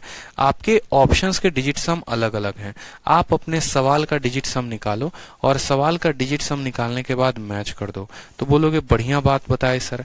तो 5, ठीक है, यहाँ पर देखते चलो डिजिट सम कैसे निकालेंगे। तो डिजिट सम का मतलब सभी को जोड़ना होता है। 1 2 3, 3 और 5 8, 8 6 14, 14 6, ठीक है। देखो 5 2 7 1 8, 8 6 14, 14 2 16, 16 5 21, ठीक है। 16 5 नीचे का डिजिट सम देख लो, 5 5 10 2 12। अभी ये 3 से काट के और तब डिजिट सम देखो, नीचे डिनोमिनेटर का डिजिट सम देखो तो बोलोगे सर 5 5 10 2 12, 12 का मतलब आ गया 3। जब भी मेरे भाई नीचे 3 बने, 6 बने या 9 बने तो ऊपर और नीचे हमें 3 से भाग कर देना होता है। हमारे इस सवाल में नीचे कितना बन रहा है? 3 बन रहा है। 9 को डिजिट सम में नहीं लेते हैं तो 5 2 10 और 2 12, 12 का मतलब 3। नीचे 3 बन रहा है तो ऊपर और नीचे 3 से काट दो बस, और कुछ मत करो। दशमलव शमलव कुछ मत देखो, बस ऊपर नीचे 3 से काट दो। ऊपर काटोगे तो बोलोगे सर 3 से काटने पे 3 3 के 9 आया, ठीक है। फिर 10 3 3 के 9, 3 चौके 12, 3 एकम 3, 20 3 छक 18, 3 8 24, 3 7 21, 3 5 15। और नीचे भाग करेंगे तो 3 3 एकम 3, 22 आ गया, 3 7 21, 3 5 15, ठीक है। अब जरा देखो यहाँ पे नीचे का डिजिट सम देखो तो 7 5 12 1 13, 13 और 3 16, 16 को आपस में जोड़ेंगे तो आएगा 7। मतलब अब हम डिजिटल सम लगा सकते हैं और दुनिया की कोई ताकत हमें डिजिटल सम लगाने से नहीं रोक सकती। मैंने यहाँ पर डेसिमल का भी कोई प्रभाव नहीं किया कि कितना आ रहा है कितना नहीं आ रहा, क्योंकि डिजिट सम डेसिमल पे डिपेंड नहीं करता है, ठीक है। ऊपर वाले संख्याओं का जरा डिजिट सम निकालो। ऊपर वाले संख्याओं का डिजिट सम निकालोगे तो बोलोगे सर 3 और 6 9 बना देता है, 4 और 5 9 बना देता है, ठीक है। 8 और 1 9 बना देता है। ऊपर 7 जमा 3, 7 जमा 3 का मतलब कितना हो गया? हो गया 1 आपका, ठीक है। नीचे आपका बना देगा 5 3 8 और 1 9 आपस में खत्म, नीचे आ जाएगा 7। और जब भी नीचे 7 आता है तो आपको पता है कितने से गुना करना होता है? जब भी नीचे 7 आता है तो ऊपर और नीचे 4 से गुना करना होता है, ताकि ऊपर हमारा कितना बन जाए? 4 बन जाए, और 7 चौके 28, नीचे 1 बन जाए। 4 आया तो कौन सा आंसर सही है? ऑप्शन नंबर बी जो है वो सही है। क्लियर हो गया मेरी बात को समझे? तो ऐसे सवाल जैसे हमने किससे कर लिया, इस तरह के सवालों को हमने डिजिटल सम से कर लिया, ठीक है।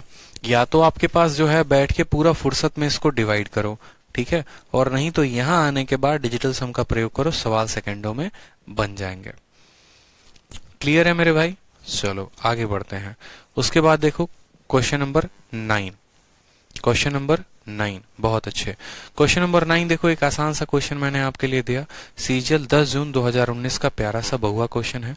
सवाल में हमसे कहा है, क्या कहा है देखो, 4.5।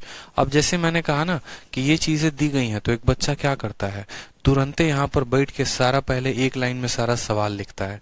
वो ये नहीं कर सकता कि यार यहाँ पर हम वहीं से सवाल को सॉल्व करें।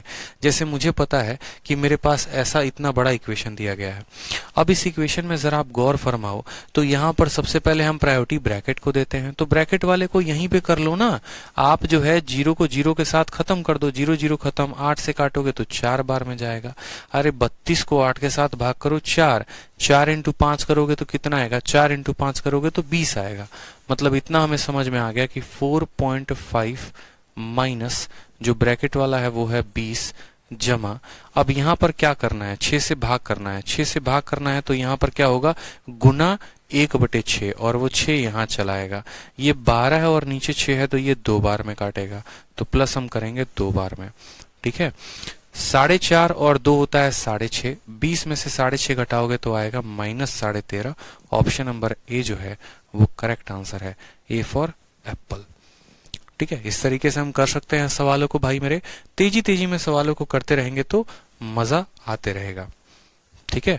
और सवाल हमारे जल्दी जल्दी बनते रहेंगे। शीट में सभी इसी टाइप के क्वेश्चन है, ठीक है। अब जैसे मानो एक क्वेश्चन मैंने आपको दिया है, यहाँ ब्रैकेट के ऊपर ये सवाल मैंने डाला है कि एक ब्रैकेट ये है, एक ब्रैकेट ये है, तो सबसे पहले अंदर वाले ब्रैकेट को हल करेंगे, फिर उसके बाद जो रिजल्ट आएगा उसके कारण बाहर वाले ब्रैकेट को हल करेंगे। मैं बार बार कह रहा हूँ, जितने स्टूडेंट ने इस शीट का चढ़ावा 3 बार चढ़ा लिया ना, एग्जाम में उसको बढ़िया नंबर लाने से कोई नहीं रोक सकता है। इस बात का ध्यान दो। बहुत बढ़िया जो है शीट आप लोगों को दी है, बस उसको बढ़िया से 3 बार लगा लेंगे। 5 × 3 15, 16/15। देखो 5 3 15 और एक 16/5। 16 में से आपका 3 चला गया तो सीधा का सीधा लिखो 13/5। कितना लिखोगे? 13/5। ये डिवाइड है तो इस डिवाइड को मल्टीप्लाई में बदल दो। 8/5 का क्या हो जाएगा? उल्टा 5/8 हो जाएगा। ये तो ऊपर का डेटा आ गया, भाग करेंगे, ठीक है। अंदर वाले को हल करो। डिवाइड किस में बदलेगा? मल्टीप्लाई में। तो 1/5 किस में आ जाएगा? 5/1 में, यानी यहां से आ गया 5/7, ठीक है। यहां से आ गया कितना? 5/7। 6/7 में से 5/7 गया तो बोलोगे सर 2/7, ठीक है। कितना आ जाएगा सर? 2/7। फिर उसके बाद है हमारा डिवाइड है तो डिवाइड लिख देंगे और यहां पर आ जाएगा हमारा 8/7, ठीक। अब डिवाइड है तो डिवाइड को किस में बदलोगे? मल्टीप्लाई में। तो डिवाइड हमारा मल्टीप्लाई में और 2/7 बदल जाएगा 7/2 में। बन गया सवाल। 7 से आपका 7 खत्म, 2 से काटेंगे तो 4 बार में, 5 से 5 खत्म यहाँ पे, तो बोलोगे सर 13 ठीक है, ये 8 इस 4 के साथ गुना होकर बना देगा 13/32, ऑप्शन नंबर, ठीक है। कहीं पर कुछ गड़बड़ कर दी क्या?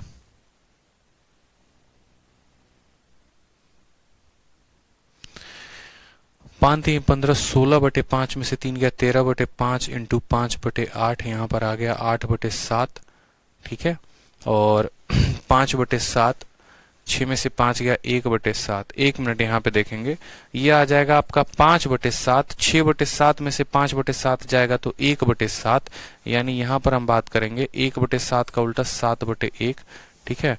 8/7 इंटू 7/1, 7 से हमारा 7 खत्म, 7 से हमारा 7 खत्म, तो उत्तर हमारा 13/64 आएगा। ऑप्शन नंबर ए, आओ कभी हवेली पे, इज द करेक्ट आंसर हो जाएगा, ठीक है। छोटी छोटी बातों का ध्यान रखना है, सवाल को यहीं से हल कर लेना है। दोबारा से बता रहा हूं मैंने कैसे किया है। 5 × 3 15, 16/5। 16/5 में से 3/5 चला गया तो हमारा आ गया सीधा 13/5। यहाँ पर भाग था तो भाग बदला है गुना में। 8/5 का उल्टा कर दिया तो वो 5/8 हो गया सीधा का सीधा, ठीक है। 7 एकम 7 एक, 8/7 को 8/7 लिखा है। अंदर की सभी चीजों को मैंने एक साथ हल कर लिया। डिवाइड था तो मल्टीप्लाई 5/7। 6/7 में से 5/7 गया तो 1/7। फिर यहाँ डिवाइड है तो 1/7, 7/1 में मल्टीप्लाई हो जाएगा तो 7/1 में। इतनी चीजें आपको माइंड में करते रहनी है। ये सब सवाल देखो CHSL में पूछे जा रहे हैं, लेकिन मेंस के लिए बहुत इंपॉर्टेंट है। अब आ जाओ कुछ ऐसे सवालों पे। क्वेश्चन नंबर 12 दे जरा देखो। ऐसे सवाल, आपको ऐसे सवाल जो है, ये सवाल के लिए मैं आपको जबरदस्त ट्रिक बता सकता हूँ, ठीक है। और आपको ये ट्रिक जो है वो नोट करना अपने कॉपी में। ट्रिक नहीं है, एक्चुअल में कंसेप्ट है, ठीक है। अब ऐसे सवाल में क्या होता है कि जब भी ऐसा सवाल दिया गया होता है तो कोई स्टूडेंट उसको फॉर्मूला में कन्वर्ट करने की कोशिश करता है कि यार ये अलजेब्रा के फॉर्मूला पर आधारित होगा, ठीक है। फिर बहुत ऐसे स्टूडेंट होते हैं जो इसको डिजिटल सम से बनाते हैं, लेकिन जब देखते हैं कि सारे 4 और ऑप्शंस के जो है वो डिजिटल सम सेम है तो भैया कैसे बनाए, ठीक है। तो आप यहाँ ना डिजिटल सम लगा सकते हो, ना ही आप इसको फॉर्मूले पे एस्टैब्लिश कर सकते हो।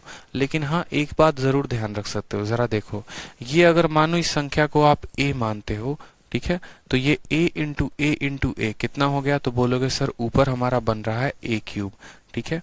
फिर उसके बाद आ गया हमारा प्लस, और इस संख्या को अगर मानो आप b मानते हो तो आप क्या बोलोगे? b कितना हो गया मेरे भाई? तो बोलोगे सर a³ जमा b³ हो गया, ठीक है। नीचे अगर देखोगे तो इसी संख्या से मिलता जुलता संख्या यहाँ पर है, बस दशमलव का अंतर है। 5.75 है और यहाँ 57.5 है, ठीक है। ये भी हमारा a देखो यहाँ पे, और नीचे क्या बनेगा? जैसे अगर मैं बात करूं, इसी संख्या का यहाँ पर प्रोडक्ट दे रखा है, ठीक है। तो 57.5 अगर मान लो एक पल के लिए अगर ये 5.75 ही होता तो नीचे a² + b² - ab। तो जरा एक बार हम अपने फॉर्मूला को ध्यान रखते हैं, ठीक है। फॉर्मूला को ध्यान रखते हैं, समझेंगे मेरी बात को। हमें फॉर्मूला हमारा क्या कहता है? हमारा फॉर्मूला ये कहता है कि a³ + b³, ठीक है, A cube plus B cube बराबर होता है A plus B into A square plus B square minus A B के। A square plus B square minus A B के, ये हमारा फॉर्मूला होता है। ठीक है, अब इसी फॉर्मूला पे आपका एग्जामिनर आपको क्वेश्चन सेट करके देता है। अगर जैसे मानो उसने सवाल आपको ऐसे दे दिया कि 2 इंटू 2, ठीक है, जमा 3 इंटू 3 और भाग कराएगा आपको 2 इंटू 2 जमा 3 इंटू 3, ठीक है, माइनस 2 इंटू 3, और ये आपसे पूछेगा ये वैल्यू कितनी है बताओ। तो आप बोलोगे सर देखो यहाँ पर ये ए क्यूब है और ये प्लस बी क्यूब है। अगर मानो यहाँ पर हम यहाँ पर 2 को ए मानते हैं तो ये फॉर्मूला बोलोगे ये हमारा हो जाएगा ए क्यूब, फिर ये हमारा हो जाएगा प्लस बी क्यूब, ठीक है, डिवाइडेड बाई कितना हो जाएगा, तो डिवाइडेड बाई ए का स्क्वायर प्लस बी का स्क्वायर और माइनस ए बी। ठीक है, जो आप A cube plus B cube को ये A square plus B square minus A B के साथ भाग करोगे तो कितना बचेगा, यहाँ पे ए माइनस बी बचेगा। तो जब आप यहाँ पर या इस फॉर्मूले को अगर तोड़ना चाहो तो ऊपर वाले को भी तोड़ सकते हो। A cube plus B cube को तोड़ो जरा, तो A cube plus B cube को तोड़ोगे तो बोलोगे A plus B into A square plus B square minus A B, और नीचे कितना है तो बोलोगे सर नीचे A square plus B square minus A B है। ये हमारा पूरा का पूरा टर्म इसको काट देगा तो क्या बचेगा, ए प्लस बी बचेगा। ए का मान 2 माना था, बी का मान 3 माना था, तो 2 जमा 3 हमारा 5 आंसर आ जाएगा। ठीक है, लेकिन हम इसको सेकंडों में कैसे करते हैं, तो हम इसको ऐसे समझते कि देखो भाई ऊपर A cube plus B cube बना है और नीचे A square B square minus A B है, ये उसको काट देगा, ए प्लस बी बनेगा 5। लेकिन आपका एग्जामिनर जानता है कि आप यहाँ पर थोड़ी होशियार हो। ठीक है, आपने यहाँ पर चालाकी कर दी, आपने यहाँ पर मल्टीप्लाई और डिवाइड करके नहीं किया, आपने इसको फॉर्मूला में तोड़ दिया। तो उसने क्या किया, अगली बार उसने यही सवाल दिया आपको, लेकिन उसने भी थोड़ी सी चालाकी कर दी। और उसने सवाल में चालाकी क्या कर दी पता है, उसने सवाल में यहाँ पर आपको इसको कह दिया कि नीचे वाली वैल्यू को देखो, नीचे वाले वैल्यू को उसने कैसे बदला। आपको समझना पड़ेगा, आपको यहाँ पर एक्सपेरिमेंट करना पड़ेगा, तो ही आप सवाल बना पाओगे।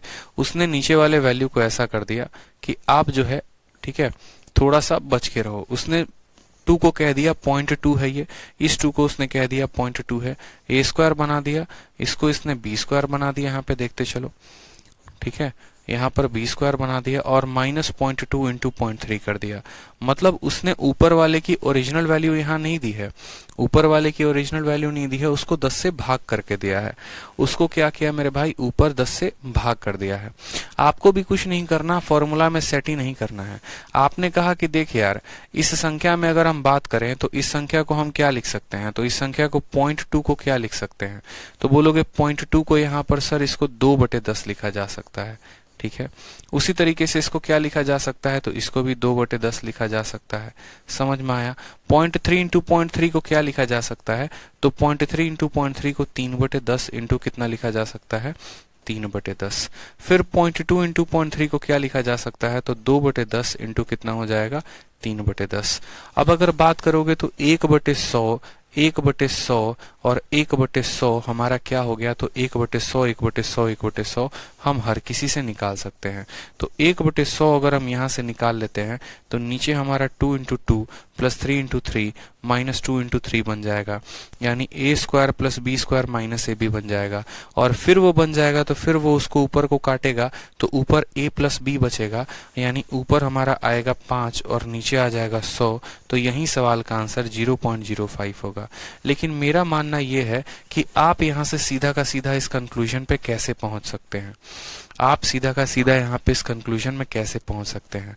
तो मैं आपको सीधा का सीधा ट्रिक बताता हूँ। देखो, आप एक पल के लिए डेसिमल को भूल जाओ कि यहाँ 0.2 था, 0.3 था।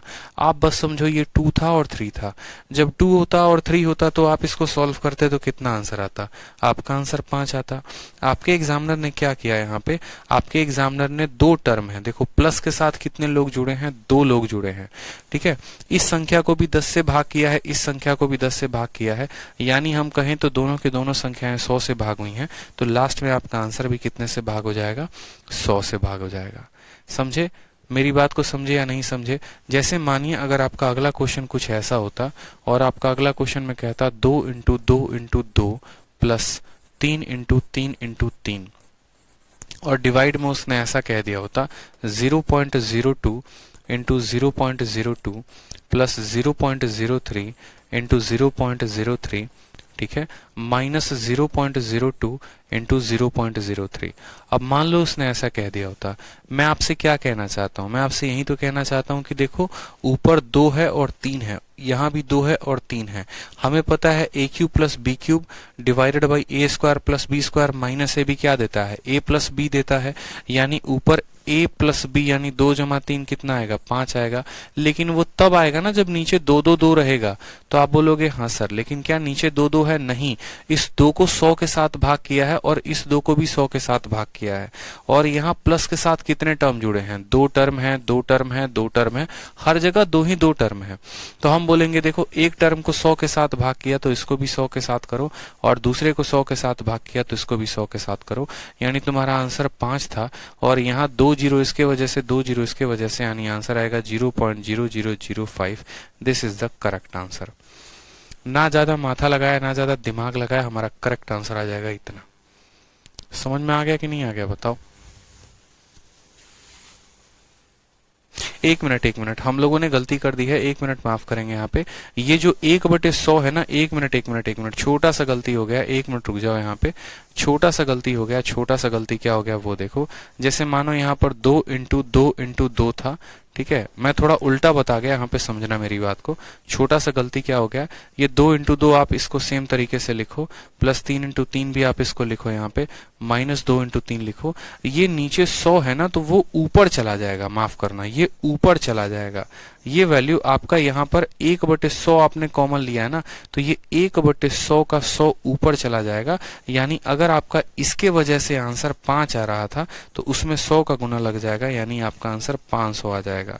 तो यहाँ पर हम ऐसा सीख सकते हैं, देखो मैं आपको पूरा तरीके से बताऊंगा क्या है क्या नहीं है, आप समझो, ठीक है। ऊपर गुना हो जाएगा, यहाँ पर समझो। अगर मानो मैं सवाल को दोबारा से लिखता हूँ, आप और आसानी से समझ पाओगे। देखो सवाल अगर मानो मेरा ऐसा है, 2 into 2 into 2 plus 3 into 3 into 3, और डिवाइड किया गया है 0.2 into 0.2 plus 0.3 into 0.3 minus 0.2 into 0.3। मान लो कि मेरा ये क्वेश्चन है। अब इस क्वेश्चन को मुझे हल करना है। मैंने आपको क्या कहा, मैंने आपको ये कहा कि एक पल के लिए आप ऐसे समझ लो कि 2 और 3 पर ये डेटा सेटअप है। अगर 2 और 3 पर सेटअप होता तो A cube plus B cube divided by A square plus B square minus A B क्या देता, ए प्लस बी देता। ए प्लस बी का मतलब कितना होता, 2 जमा 3 5 होता। बस यहाँ पर बात खत्म। अब देखो, अब यहाँ पर देखो, तो आपको यहाँ उल्टा कहानी चलना है। आपको कहानी ऐसे चलना है कि देखो अगर नीचे से दशमलव हटाते हो तो वो 0 ऊपर देता है। आप ऐसे समझो कि अगर इसका दशमलव हटाओगे तो इसके नीचे 10 आएगा, और वो 10 कहाँ जाएगा, तो वो 10 ऊपर जाएगा। तो बस वही काम करना है।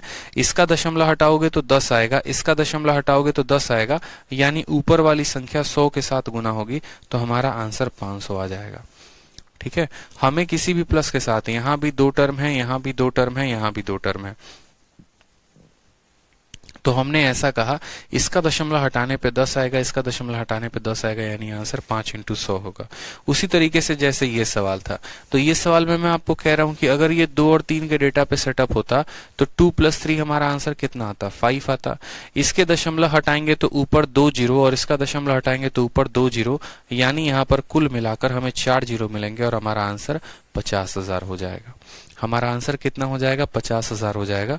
तो उसी तरीके से जो हमारे पेपर में ऐसे जितने भी सवाल पूछे जाते हैं सारे के सारे सेम सेटअप पे होते हैं, कोई भी अलग सेटअप पे नहीं होता। ठीक है, अगर हम इसको a मानते हैं तो ये a क्यूब हो गया, इसको b मानते हैं तो b क्यूब हो गया, तो a cube plus b cube divided by a square plus b square minus ab। तो a cube plus b cube को जब आप a square plus b square minus ab से डिवाइड करते हो तो क्या मिलता है, a प्लस b मिलता है। मैंने कहा दशमलव को भूल जाओ कि दशमलव क्या है, आप जरा इनको जोड़ो। ठीक है, आप जरा इनको जोड़ो कि इनको जोड़ने पे कितना आ रहा है। तो आप बोलोगे सर यहाँ पर देखो बात ऐसी है कि 5.75 में जब 3.25 को जोड़ते हैं तो 5 और 3 8 कितना आएगा ऊपर, तो बोलोगे सर ऊपर हमारा 9 आ जाएगा। ऊपर कितना आ जाएगा, 9 आ जाएगा। समझ में आ गई मेरी बात, ऊपर कितना आ जाएगा, तो बोलोगे सर ऊपर 9 आ जाएगा। ठीक है। अब या तो आप इसके बराबर इसको बना लो या इसके बराबर इसको बना लो। तो मैंने कहा नहीं, आप इसके बराबर सेकंड वाले को नीचे वाले को कन्वर्ट करो। जैसे 2 था तो हम नीचे वाले को भी 2 बना रहे थे, ऊपर 3 था तो नीचे वाले को भी 3। अब नीचे वाले को मुझे इसके बराबर बनाना है तो एक संख्या को मुझे 10 से भाग करना पड़ेगा, तभी ये दशमलव घसक के यहां से आ जाएगा। अगर एक संख्या को 10 से भाग करना है तो यहाँ पर कितनी संख्या है, एक इसके पास है और एक इसके पास है, यानी 2 संख्याएं हैं, तो मुझे यहाँ पर 100 का भाग लगाना पड़ेगा। तो 9/100 यानी 0.09 जो होगा वो क्या होगा, करेक्ट आंसर होगा option number D for Devsena. Option number D for Devsena. समझ में आ गया मेरी बात आपको? क्या क्वेश्चन नंबर 12 आप समझ पाए, बताओ।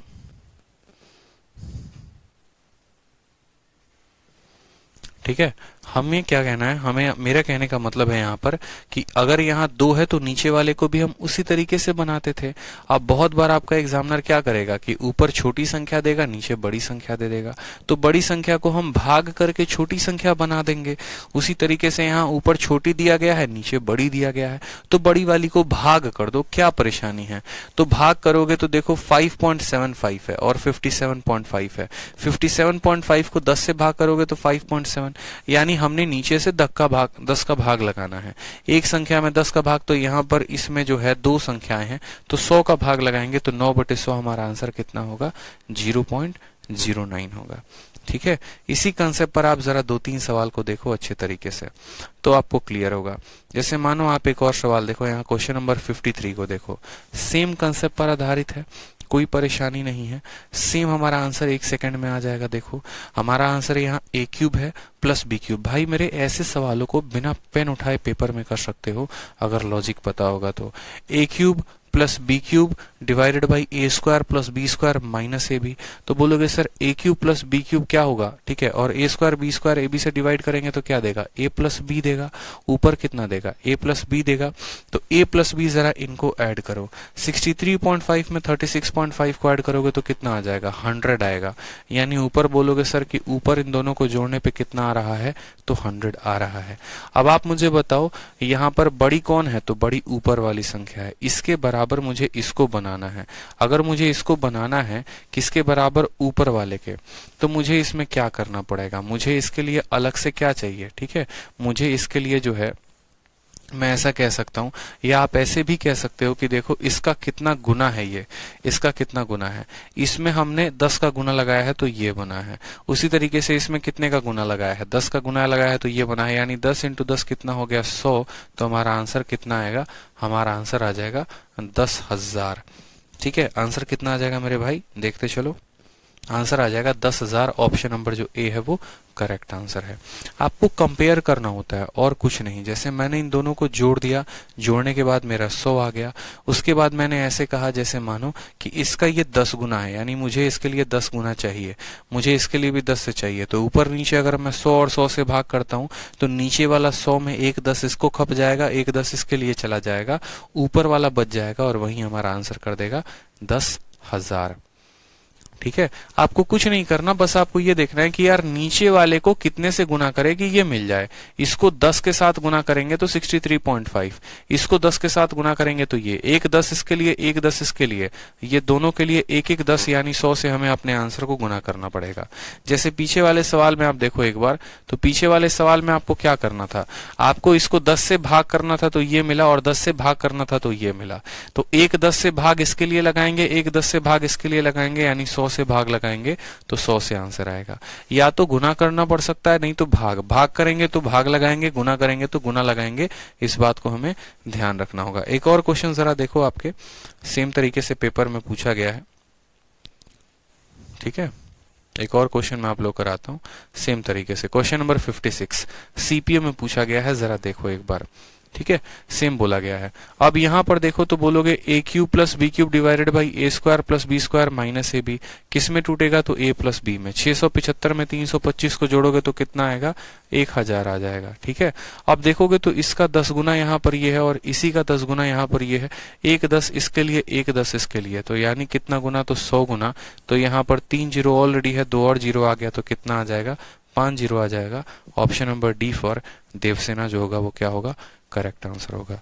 ये सवाल सिर्फ यहाँ प्री में नहीं, ये सवाल आपके मेंस में भी आए, इस बात को ध्यान रखिए, ठीक है। और मेंस में भी आए हैं तो भी आपका लॉजिक जो रहना चाहिए वो सेम ही रहना चाहिए, लॉजिक में कोई बदलाव नहीं होगा किसी भी सूरत हाल में। लॉजिक में बदलाव करेंगे तो लपेटे में आ जाएंगे, इस बात को ध्यान रखिए, लपेटे में नहीं आना है, ठीक है, लपेटे में जो है वो नहीं आना है। चलो आ जाओ।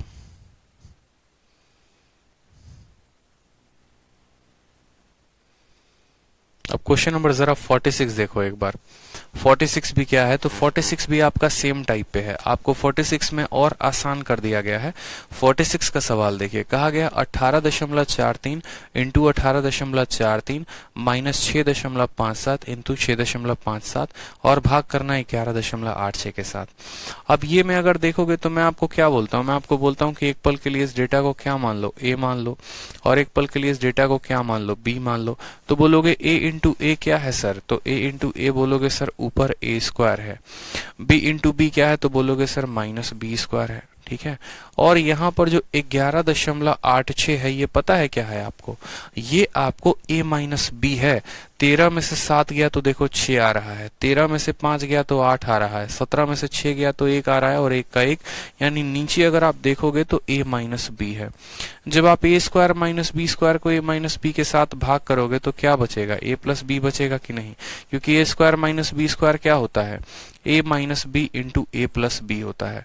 और नीचे कितना है मेरे भाई, तो a माइनस बी है। ये इसको पूरा का पूरा काट देगा तो a प्लस बी। a के स्थान पे आपने क्या माना था 18.43, b के स्थान पे क्या माना था 6.57, 18 और 6 हो जाएगा 24 और 43 और 57 1 हो जाएगा 24 जमा 1 25। आंसर ऑप्शन नंबर बी जो है वो करेक्ट आंसर है। कहाँ पेन उठाया हमने, सवाल को सॉल्व किया नहीं किया, और अगर आपको समझाने में इतना वक्त लगा नहीं तो सवाल को 1 सेकंड में किया जा सकता था। a square minus B square divided by a minus B देगा a प्लस बी का मतलब इन दोनों को जोड़ो, हमारा आंसर आ गया 25। तो ये हम तब कर पाएंगे जब प्रैक्टिस ज्यादा होगी, जब बुद्धि का हम प्रयोग करेंगे परीक्षा में, और ऐसे ही सवाल आपके परीक्षा में सबसे ज्यादा आ रहे हैं, इस बात का आपको क्या करना है, ध्यान रखना है, ठीक है। तो इसी तरीके से बहुत सारे क्वेश्चन है जो आपके शीट में दिए गए हैं। तो क्वेश्चन नंबर यहाँ तक 81 तक आप कर लेंगे। 81 के बाद से मैं आपको कल क्वेश्चन कराऊंगा 82, ठीक है। तो आज के क्लास के लिए आपका जो होमवर्क है वो क्या है, क्वेश्चन नंबर 81 तक है। 81 तक जितने तरह के सवाल हैं उनकी कहीं ना कहीं कैटेगरी हमने करवा दी है। अब 81 के बाद जो ये सभी इंपॉर्टेंट टाइप होते हैं, यहाँ पर जैसे ये इसके अंदर एक ट्रिक लगता है, वो ट्रिक मैं आपके साथ डिस्कस कर लूंगा, ठीक है। यहाँ पर भी जैसे बार वाले क्वेश्चन आ गए, ये सीरीज का क्वेश्चन हो गया, सीरीज का मैं आपको प्रॉपर तरीके से ट्रिक बताऊंगा क्या है। ये बार वाले क्वेश्चन हो गए जिनको देखते 1 सेकंड में टिक किया जा सकता है कि मेरे भाई इसका आंसर कितना होगा, तो इसका आंसर ऑप्शन नंबर डी होगा। बिना सॉल्व किए इसको टिक कर सकते हो कि इसका आंसर ऑप्शन नंबर डी होगा। तो ये सभी चीजें हम नेक्स्ट क्लास में जानेंगे, लेकिन अभी आपको जो काम करना है वो क्या करना है कि आपको क्वेश्चन नंबर 81 तक पूरा का पूरा बना के लेके आना है, ठीक है। चलो, जिन्हें कोई स्टेप अगर नहीं समझ में आया तो वीडियो को दोबारा देखेंगे, ठीक है, दोबारा तिबारा बार बार देखेंगे ताकि आपको समझ में आ जाए, ठीक है। चलिए, खुश रहिए, मस्त रहिए, love you all, take care, bye.